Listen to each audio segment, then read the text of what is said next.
국가정보원의 불법 사찰 논란을 둘러싼 여야의 공방이 거세지고 있습니다.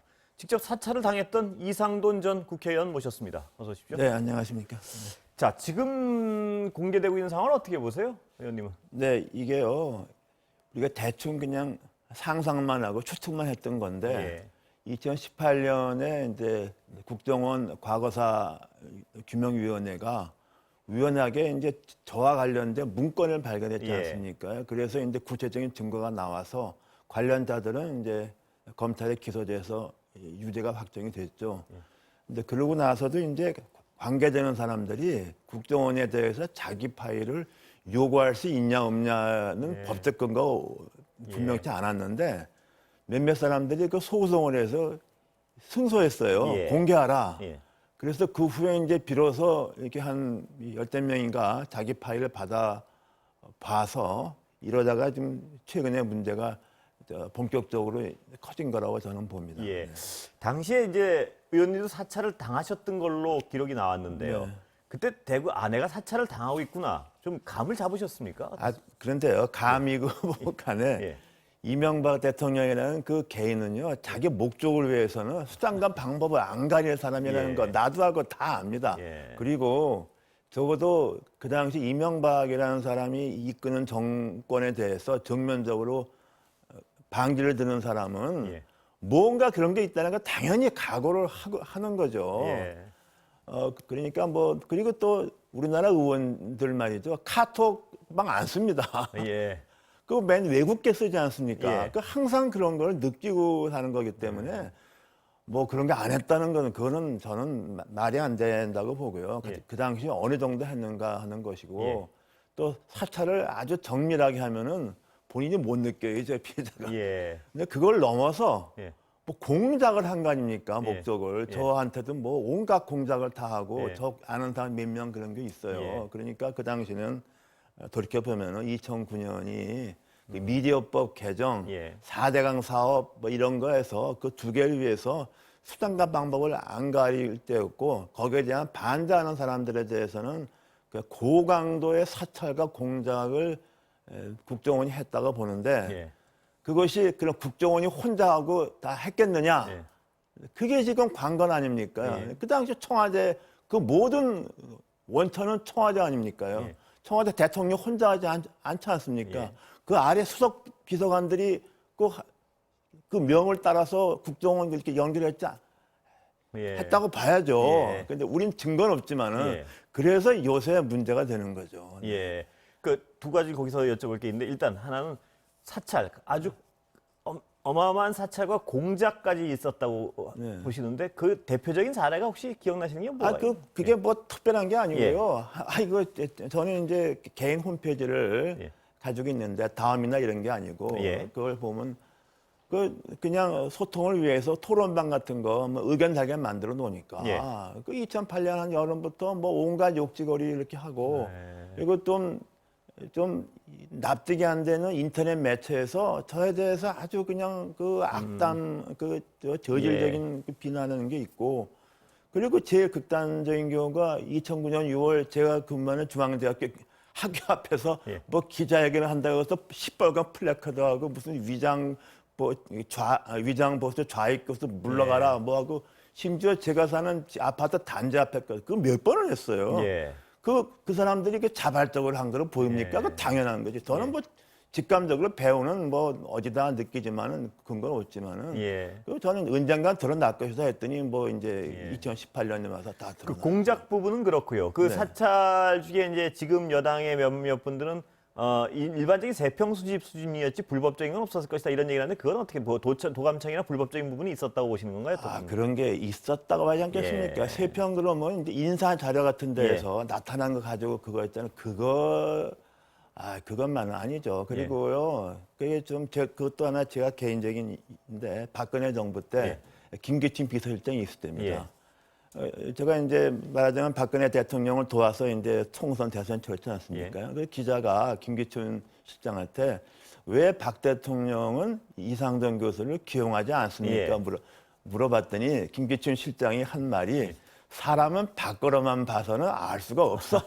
그 언론에 기사 났어요. 예. 그러면 아내를 봤다는 내 얘기인가요? 뇌를 해부했겠어요. 뭐 뭔가 나에가는 그런 걸 봤다는 거 아닙니까? 예. 그것은 뭐냐 그러면 전 정권부터 이렇게 내려왔던 거다는 그런 그 심정을 갖고 또 김기춘 실장이 원래 50대 안기부대 있지 예. 않았습니까? 그러니까 그때부터 했었던 것이 이렇게 좀 습관적으로 왔었고 그 후에 모르겠어요. 그 이제 그러니까 이제 그런 것이 또 광범위하게 있었는데 근데 본인이 모르는 경우도 있었겠고 네. 그리고 이제 4대강 사업에 이제 반대했던 교수들은 이제 학교 통해서 압력을 넣고 뭐 이런 것은 또 노골적으로 이제 예. 바깥에 나타났다고 봐야죠. 네. 그렇다면 이명박 정권 그 정권에 대한 평가는 무슨 짓이든 할 인물이었다 이런 걸로 평가를 하셨는데 저는 그렇게 봅니다. 예. 그리고 근데 그게 사실이죠. 그 박근혜 정권에도 사찰은 분명히 있었다고 보시는 거고요. 그 사찰의 성격이 좀 달랐나요? 어떻습니까? 근데 저는 이제 박근혜 대통령은 이렇게 자기 그 정권에서 집요하게 뭘 하려고 그러지는 않았어요. 예. 이 미디어법이나 4대강 사업 같은 게 없지 않았습니까? 다만 세월호 사건에 대한 그 거센 여론에 대해서 또 보면 이제 일종의 관제 시위 같은 게 있었잖아요. 예. 그런 것 저는 좀 의심을 갖죠. 그리고 또 그 후에 뭐 말하자면은 좀 정부에 대한 비판자에 대해서 예. 그런 것을 좀 수집을 했을 가능성 그런 것은 전혀 이렇게 배제할 수는 없다고 봅니다. 예, 그 직접적으로 있는지 없는지 모르시지만 하여튼 통상적 수준의 사찰은 진행됐을 것이라고 보시는 거죠? 네, 우리가 사찰이라는 단어가 좀 애매하게 쓰이는데요. 그걸 넘어서 그리고 또 하나는 이제 박근혜 대통령 때에도 어버이 연합이라는 걸 시켜서 관제 시위 많이 하고 그건 이제 관계자가 다 재판에 유죄 판결 확정이 된 거죠. 그것은 그 당시 청와대에 있던 어떤 사람이 관계돼서 유죄 판결을 받았죠. 그러니까 이제 그것이 이제 청와대에서 어떤 얼마나 치사합니까? 그 노인들 지켜서 데모식 뭐 그런 것을 청와대에서 했으니까 그 법원에서 확인된 거죠. 근데 그렇게 했다면은 그러면 국정원 같은 데에서는 전혀 아무것도 안 했을까 이런 합리적 의심을 해볼 수 있지 않습니까? 뭐 그 정도죠. 뭐. 예. 그렇다면 이제 다시 아까 그 사찰을 받으실 당시인 이명박 정권 당시로 다시 돌아가 보면요. 지금 여당에서는 지금 부산시장 후보인 박형준 당시 정무수석이 관여를 안 했을 수 없을 것이다 이렇게 주장을 하는데요. 교수님 보시기엔 어떻습니까? 그게 이제 박형준 이게 사실 이 논의가 된 게 지난번 총선에 그 이명박 대통령 때 주변에 있던 사람들이 지금 국민의힘에 많이 원내에 들어오고 박형준 씨까지 부산시장 나가니까 이게 다시 컴백을 한 거죠. 근데 그 당시 4대강 사업에 대한 반대 운동이 활발했던 그 시점이 2009년입니다. 그때 박형준 현재 후보가 홍보기획관을 하고 그 가을에 정무수석으로 승급을 합니다. 그리고 2009년에 그 이명박 정부가 대대적으로 홍보했던 게 뭐냐면 4대강 사업하고 미디어법이에요. 그래서 그의 여름에 미디어법을 강행 처리하게 되죠. 그렇게 됐으면 청와대에서 그런 중요한 일이 벌어지는데 손 놓고 있었겠느냐 하는 것을 우리가 합리적 의심을 해볼 수 있고 그리고 이제 그 명진 스님이 요번에 그 자기 사찰당한 기록과 더불어 그때는 2010년 때 한번 거론됐던 거예요. 그 당시 안상수 한나라당 원내대표가 강남에 있는 큰절 주지가 좌파를 한다. 저거 안 되겠다. 그 발언의 그 진위 문제인데 결국은 사실상 그게 인정이 돼버렸죠. 그러면은 국정원에서 명진 스님을 사찰한 거는 그건 사실입니다. 밝혀졌죠, 파일로. 그리고 안상수 당시 원내대표가 그렇게 해서 대관 봉은사가 지형 사찰을 된 것도 사실이거든요. 그러면 두 연결고리가 뭐가 되겠습니까? 국정원과 한나라당 원내대표. 우리가 합리적으로 볼 때 그건 청와대가 있었다고 봐야죠.